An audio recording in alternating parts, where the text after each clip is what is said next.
కేంద్ర ఆర్థిక శాఖ మంత్రి నిర్మలా సీతారామన్ పార్లమెంట్లో ప్రవేశపెట్టిన బడ్జెట్ 2024-25పై భిన్నాభిప్రాయాలు వ్యక్తమవుతున్నాయి.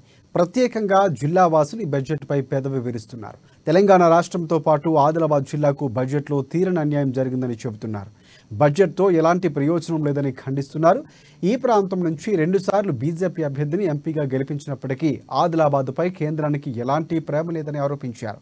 పెండింగ్ ప్రాజెక్టులకు బడ్జెట్ కేటాయించకుండా తీవ్ర నిరాశ పరిచారంటూ కూడా మండిపడ్డారు. గెలిపించారు, కనీసం ఇప్పుడన్నా చేస్తారని అంటే గెలిపించిండ్రు. అట్లా ఎమ్మెల్యేలను కూడా 4గురిని జిల్లాలో గెలిపించిండు, కానీ ఆదిలాబాద్ జిల్లాకు ఒక్క రూపాయి కూడా బడ్జెట్లో కేటాయించలేదు. అది రైల్వేది కానీ రైల్వే లైన్ ఉన్నది ఆదిలాబాద్ టు ఆర్మూర్కి, కానీ చాలా రోజుల ప్రజల యొక్క కోరిక కాంక్ష అనేటువంటిది ఉన్నది. ఎందుకంటే డిస్టెన్స్ తగ్గుతుంది, పేదలు కష్టజీవులకు తక్కువ హైదరాబాద్ పోవాలని అంటే 70 రూపాయలలో 60 రూపాయలలో పోవచ్చు రైల్వే అయితే. అలాంటి ఆశ అనేటువంటిది ఉన్నది. అట్లే సీసై మూతపడ్డది, అనేక మంది అన్ఎంప్లాయీస్ ఉన్నారు, చదువుకున్న యువకులు 4 ఉద్యోగాలు వస్తాయని ఆశతో ఉన్నారు.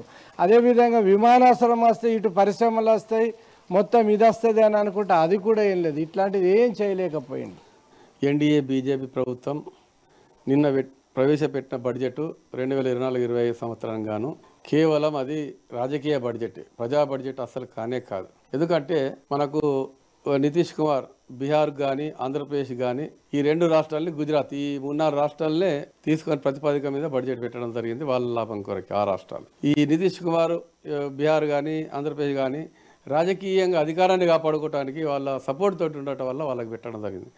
ఇవాళ బీజేపీ ఇతర రాష్ట్రాల్లో కానీ ఇక కమ్యూనిస్టు పార్టీలు ఉన్న రాష్ట్రాల్లో కానీ ఎలాంటి సాయం చేయకుండా కేవలం వల్ల రాజకీయ పబ్బం గడుపుతూ ఉన్నారు. అందులో తెలంగాణలో 8 మంది ఎంపీలు, ఆదిలాబాద్లో కూడా ఆసారి 2018లో ఎంపీ, ఇప్పుడు ఎంపీ ఆదిలాబాద్లో 4 ఎమ్మెల్యేలు. ఇక్కడ ఆదిలాబాద్ జిల్లాలో 2018లో గౌరవనీయులు హోంమంత్రి అమిత్ షా గారు ఆనాడు ఒక ప్రకటన చెప్పిండు, మా బీజేపీ ప్రభుత్వం అధికారంలోకి ఎన్డీఏ వచ్చినా మేము బీజేపీ కానీ ఎన్డీఏ ప్రభుత్వం వచ్చినా ఆదిలాబాద్ సిమెంట్ ఫ్యాక్టరీని తెరిపిస్తాం, ఆదిలాబాద్లో జోపడపట్టీల అందరికీ పక్కా ఇల్లు కట్టిస్తాం. అట్లనే ఇది ఒప్పుకొని ఈ రోజు వరకు ఇవ్వాలి. అంటే కేంద్ర ప్రభుత్వ ఆర్థిక శాఖ మంత్రిలో శ్రీమతి నిర్మలా సీతారామన్ గారు మరి ఉద్యోగ ఉపాధ్యాయులకు సంబంధించి బడ్జెట్లో ప్రవేశపెట్టినటువంటి అంశాల్లో చాలా నిరాశాజనకంగా ఉన్నాయని చెప్పేసి చెప్పుకోవచ్చు. ఎందుకంటే గతం నుంచి ఉద్యోగ ఉపాధ్యాయులు చాలా సంవత్సరాలుగా డిమాండ్ చేస్తూ ఉన్నారు. ఈ పన్ను ఎందుకంటే ఇప్పుడు ఉద్యోగ ఉపాధ్యాయులకు సంబంధించినటువంటి శాలరీలో